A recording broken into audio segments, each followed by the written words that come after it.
she's a mountain, then you're an ocean.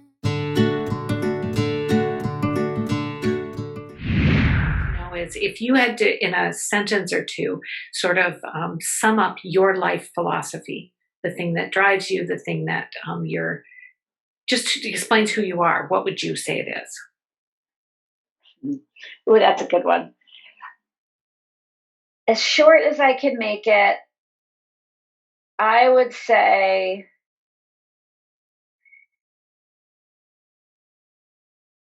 that lots of littles make a big. Like for me, I am guided by multiple solutions.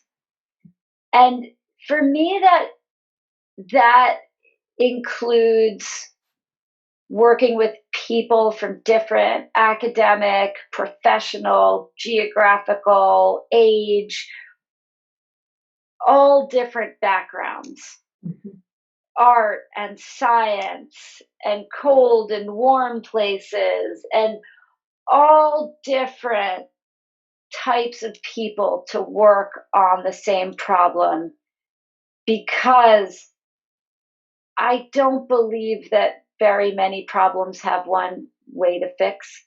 I think you can get there. You're going to have to get there with a lot of different paths. So for me, I would say that's what I mean by solutions with an S. Yeah. And yeah, I think I want to say something about the ocean as being healing to us, or to me. I know that some people don't feel quite as deeply as I do about that in a personal way, but that I need to protect the thing that protects me.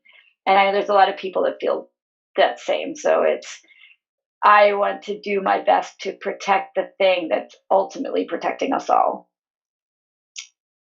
Beautiful.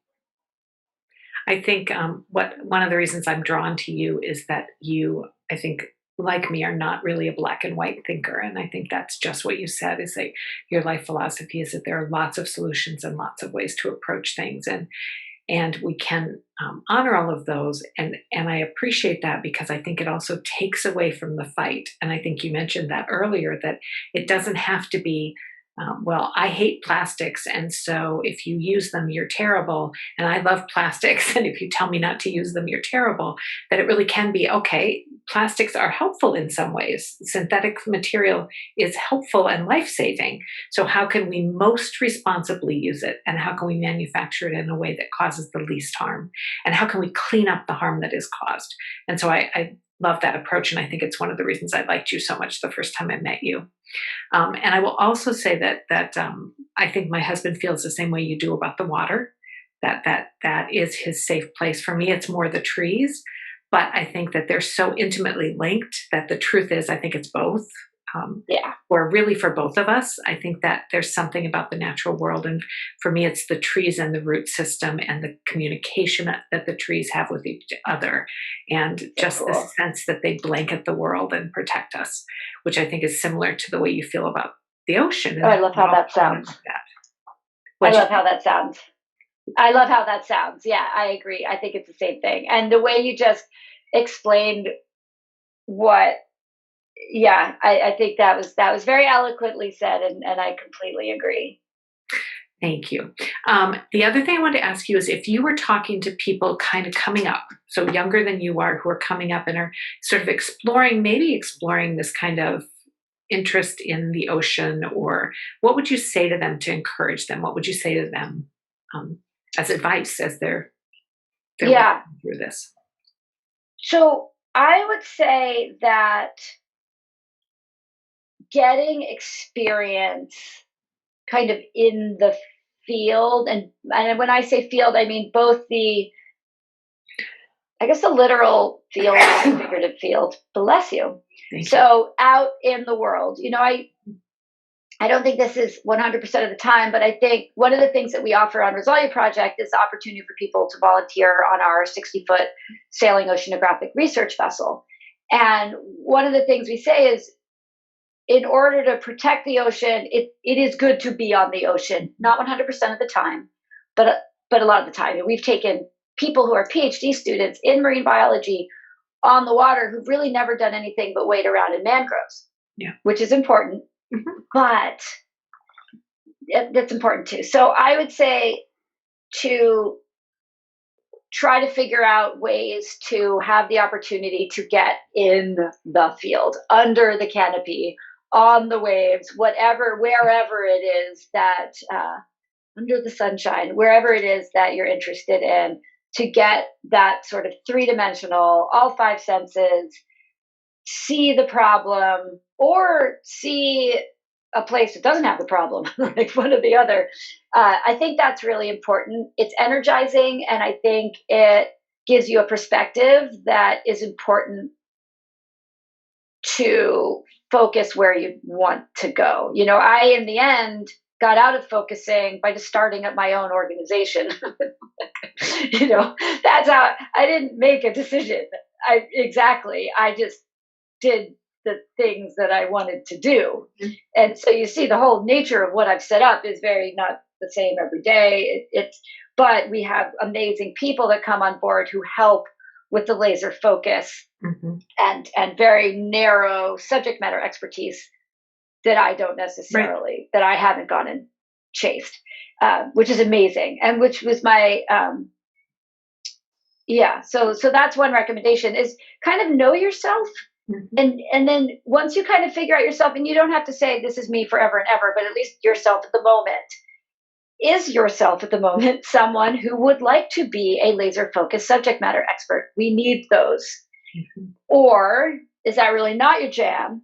And do you want to be on the perhaps communication education side? Certainly in marine work, there are more jobs on the education side than there are jobs in other pieces of this. So that's a part. We've had people who've come to us thinking they want to build the machines as engineers, but come out wanting to use them as environmental scientists. So at least if you have an idea, you can go in and kind of test it with organizations. I think too, with us, I don't know that we really don't hire from the outside. It's not something that we've ever done. So that's really a thing, is that volunteer time is often worth it. I know lots and lots of examples of people who started as interns, who got their dream jobs because they started as interns, because it's hard to just knock on a door cold turkey for an organization, especially like mine. It will be hard for us to just start hiring people from the outside. Whenever we need anything done, paid especially, we start with our alumni, our alumni interns and volunteers. So that would be another piece of advice. Okay, that's wonderful. And then the others talk to lots of people. Okay. Lots from all sorts of parts of what you're interested in. And some where you're not even sure what the connection is exactly, but you think it's there, because you learn a lot. So in a minute, I want to ask you, and I'm just telling you this ahead of time so it can be kind of in the back of your mind, because this is sometimes a hard question for people. Okay. I just want you to be thinking about, again, in the back of your mind, because I'm going to ask you another question meantime, but be thinking about a story from your life that, if you had to pick a story that sort of you feel gives us an insight into you that we wouldn't have anyway, in another way, or that just tells us who you are. So a story that feels like it's yours. And it can be anything. It doesn't have to be anything about anything we've been talking about, just something that feels like it's yours. In the meantime, while you have that kind of in the back of your mind, you think of something, what else? You have such a creative side, and I know that creating the Cora Ball and even the work you do with the research, so much creativity around there. But I wanted to ask if there's any other art or anything that you pursue that also feeds that side of you. That's such an interesting question. So I'm here in New Zealand. My husband's with an America's Cup team. We're very lucky. It is like hitting the COVID jackpot to be here.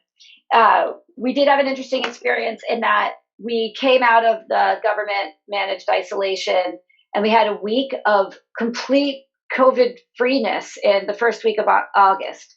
It was a total weird shock, like, because we had been so careful at home, knowing that at any moment we might have the opportunity to get here. It was all very uncertain. And then we were just the two of us locked in a hotel room for 2 weeks, which was pretty chill, and it was fine. They treated us with incredible respect and kindness. And we got out to, like, the person who showed us to our apartment shook my hand, and I froze. I was like, we don't do that anymore. Like, it was crazy. But then we went back into lockdown here. 4 people got it in the community, 4, and they shut Auckland down, like, just pulled the plug on everything. And that was 7 weeks long. So what was interesting, the reason I'm telling you this is that so now it was like we had freedom, but now it's gone, and it was all kind of weird. And anyway, one of the things I did to cope, I generally am a problem solver. I'm not so much a wallower. I'll at least start to try things. I mean, I'll wallow for like a little, but it's more like half a day, like it's a short period. Yeah. So what I did was, or maybe a day. So I found a travel sketch class here. Yeah. And I'm not a fine art person. I'm more of like illustration, drawing with ink, cartoons. Like, I had a comic strip of skier. I had a skiing comic strip in my hometown for a winter, that kind of thing. Anyway, so I signed up for that. It couldn't happen, of course. They weren't doing it virtually. They were waiting until lockdown ended. But what was really interesting is sort of in the last 4 months, I've had this kind of reconnection through travel sketching. And the whole point of this class is to go to a place, and instead of just taking 4 million photographs with your iPhone, which is fine, but to really sit and like draw or watercolor. And I'd never watercolored, but it's been really satisfying. I can't say I'm willing to show you anything necessarily, but maybe someday. Well, I'll show you. I'll just check it up. What does it matter? Okay, here. So I'll show you. Yes. So what I've been doing is trying to combine exploring with kind of capturing a place. And I have some other ideas that I'm definitely not ready to show you. But so what I've been doing is every Monday here in New Zealand is Sunday at home. Yeah. So for my work, it's kind of an interesting day off because everyone else here is working, and it's a great day for me to go on little expeditions. So I've been going on expeditions lately to marine reserves in the sort of within 2 hours of Auckland. Okay. And so here, this was yesterday. I went to one. This is what it. So since we also put this out in an auditory way, we should talk about what that is. That's beautiful. Oh, thanks. It's a little drawing and watercolor of a marine reserve north of Auckland called Tauharanui. I'm still working on Maori pronunciation. And it was this beautiful place. Everything is beautiful here, I have to say, in the Hauraki Gulf, and sort of looking towards the Hauraki Gulf Islands. There's a tree here called the Pahutakawa tree, which right around Christmas turns this crazy red. Like these reds just come out. And so it's just starting. And the whole tree kind of goes. It's like white sort of flowers, and the white flowers just turn red. So there's these Pahutakawa trees on the shore, and then this rocky reef, and that's where the marine reserve was. And then these amazing Hauraki Gulf Islands in the background. It's beautiful. Interesting, though, I took an ecology walk that you would love. This ecology walk, a path through the forest, thick fern forest. And I think you would have, I enjoyed it very much. But as a forest person, I think you would have really loved it. So, yeah. So you're rediscovering some art. I'm having a little reconnection. Yeah, I've always drawn little pictures for people, but what I'm trying to see now if maybe there's a way I can help describe some of the places that I've been or some of the work that we're doing through other ways than just a photograph. I like that a lot. So Yes, a story looking back over your life that you would say, boy, this defines me. Lori. No, it's an odd question. It is an odd. Well, it's a great question. It is a great question. I'm trying to think about something of late with. Okay. I'll go with this one. Okay. Because it's. So we were on our 2016 Hudson River expedition. We, just to give that a quick definition, we sampled the whole Hudson River from Lake Tier of the Clouds, high in the Adirondack Mountains, all the way to Ambrose Light, where the Hudson meets the Atlantic Ocean. And we sampled every 3 miles. In 2016, we did just surface samples. The Hudson is incredibly accessible. We used our oceanographic research vessel. We could get as far as Albany, which is about the 50% mark, about the halfway mark. And above Albany, we hiked and whitewater rafted and trespassed a little bit and we asked permission. We asked for forgiveness. We met some lovely people when they found us on their property, taking water samples from the river, and went to the canals, which is super cool. The locks were some great access points. So we split the research up into these 2 blocks. One was with American Promise, and the other was my colleague, co-inventor of the Cora Ball, Brooke, and I, the 2 of us, did the Upper Hudson. So that included the whitewater rafting and a very big hike that Brooke and another one of our long-term volunteers, Dana Wilford, did together. My knees weren't up for that. I did a bunch of the other samples while the 2 of them went up and collected the high ones. And it was a lot of work. It took about 2 weeks, not every day, but over 2 weeks. It was a lot of work, but we did it. And it was sort of one of our first really big science experiments. So the way we were going to process all these samples is we partnered with a local university. And what we needed to do is we take these jars of water that we'd collected and pour them into a vacuum filtration system. So basically the water gets sucked through a little filter and everything that isn't water stays on the filter. And then that's what we put under a microscope, and we'd look to find microfiber and microplastic and count that. And so Brooke and I, over the course of 2 days, there were 52 samples or something like that. Over the 2 days, we processed all the samples. We got them onto filter papers in little metal Petri dishes, and then we packed those because remember I told you I'm an expedition scientist. I'm not as much a lab scientist. And so for all this work, we generally partner with lab scientists. So we were partnered with Abby Barrows and Andrew Watts, 2 lab scientists. Andrew was UK and Abby's from here, or from the US. And they were going to be on the boat for the boat part. And they were going to, especially Abby was our designated counter. Like we were going to use 1 set of eyes for all the microplastics. So we do the expedition, we go back to the boat, or we go to the boat, and we have this amazing expedition. It's 4 weeks total, over 2 weeks on the Hudson. We get like a week in to the work on the Hudson, and we're heading north, and Abby finally gets to the samples that we had done in Vermont that we processed already. And she's like, was getting huge numbers, huge. So example of the amount of fibers we were finding. In the end, the average number of fibers per liter we found in the Hudson River was 1, which is a lot when you realize how many liters of water is in the Hudson. The most was 23 or 24. But she was counting our samples and she was getting 38, 89, these insane numbers.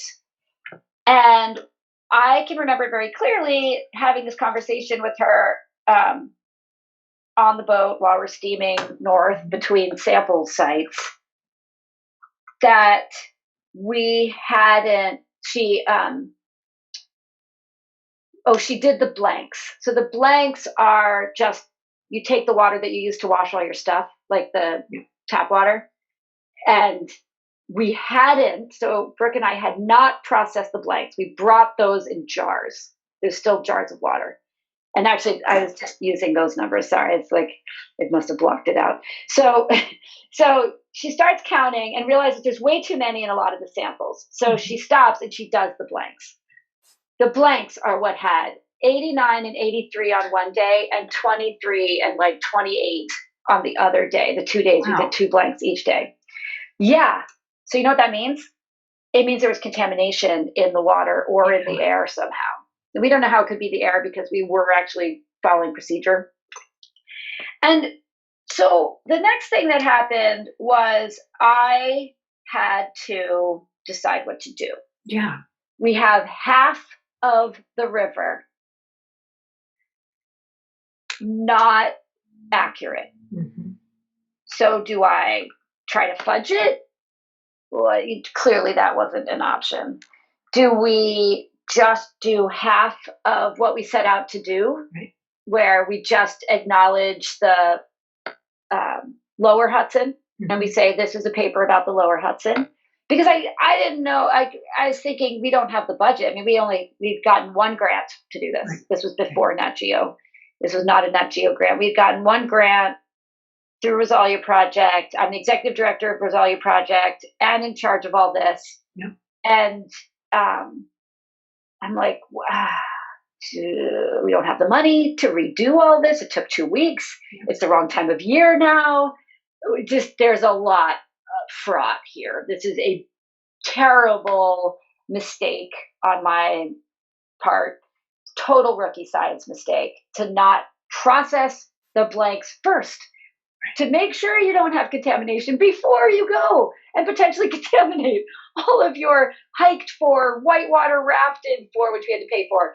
We had a discount, but still weeks of hiking and driving. And so I remember sitting on the boat, just like thinking, I am better thinking in motion. Usually that's physical, like me biking or paddling or skiing or something. But like we were steaming and thinking, just like, okay, what do we like? How do we do this? Who do we have on the boat? What are our options? And in the end, so a lot of responsibility. Yeah. So this is a personal story. I am someone who generally ends up with in the lead of things. So with a lot of responsibility, but having made a big mistake. And I remember thinking, and finally decided that we can't go forward. We can't pretend that these are good. They're not. We can't do half of what we set out to do because that's very unsatisfying. That is just not, I think the athlete in me completely refused to accept that. You see the stuff through. And so what we did was we eventually get to Albany. There was a day that was supposed to be a day off, but we instead just sucked it up. We rented 2 cars. We split the team in 2. I took people who were from farthest away, someone from Ireland, someone from New York City, someone from California, and we went north. My co-captain, he took someone who had to fly out that day and everybody else, and they started in Albany. And we woke up at 4:30 in the morning and we drove to the Adirondacks, my group. The other group started at the boat. And in one day, we redid all but the 4 samples for whitewater rafting and the 2 hike to nearly the top of Mount Marcy samples. So we got all but 6 samples back. And I have to say, it was one of the best days I've ever had with Rosalia Project. That's amazing. It was a stunner. This summer's day, the people in my car were these wonderful people with extremely diverse backgrounds. We had a professional photographer. We had a scientist. He was a funding partner. He represented a funding partner with me. Wow. And we had the best day. We swam in the Hudson when it got too warm. We climbed and rolled down these stupid banks that were like dangerous.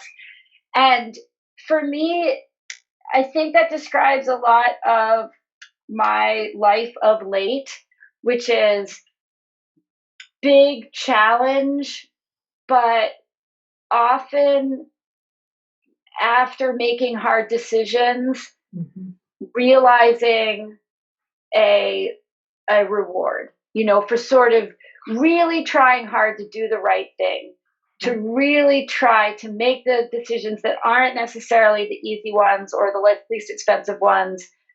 But I would say that story maybe describes at least the last 10 to 12 years for me. What I like about that story is that it was just good science. It was absolutely the responsible decision. And then it turned out to be just fun and joyful. Yeah. It's sort of a karmic story for me. Yeah. Because I didn't think we'd be able to do it. I didn't think we'd be able to get them all in one day. And then we went whitewater rafting in October. Who does that? I never would have thought you could even do that. But it was like traveling down a tunnel of color. In fact, I recommend it to everyone because we had to walk the boat most of the time because there was no water. There was barely any water. We had to get out and walk down the river with the boat sometimes. But it was peak when we did it. We were on the very last trip as well. By the time we got it together and could do it again, it was the last possible day that we could get those 4 samples easily. And then we actually even got that little secondary reward, which was this pretty spectacular tunnel of reds and oranges and yellows, whitewater rafting in the Adirondacks. Yeah. No, I thank you. So it's hard to remember that. Thank you for sharing that story. That's a wonderful story. So, Rachel, this has been a real pleasure.